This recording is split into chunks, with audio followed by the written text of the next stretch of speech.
Doctor professor Mohammad Yunus একজন আন্তর্জাতিক মানের ব্যক্তি, তাকে পর্যন্ত একটি প্রতিরূপ দিয়ে তাকে ব্যঙ্গ করে, তাকে লাঞ্ছনা করা হয়েছে, তাকে অপমানিত করা হয়েছে।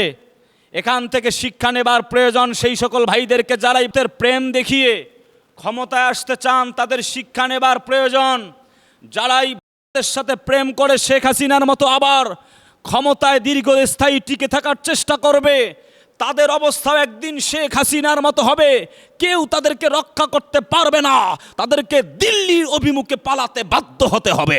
প্রিয় ভাইয়ারা, আপনারা লক্ষ্য করেছেন doctor professor Mohammad Yunus sir জাতিসংঘে তার বক্তব্যে বীর পুরুষের মতো তিনি ফিলিস্তিনি মুসলমান ভাই বোনদের পক্ষে কথা বলেছেন। আমি ওনাকে স্যালিউট জানাই।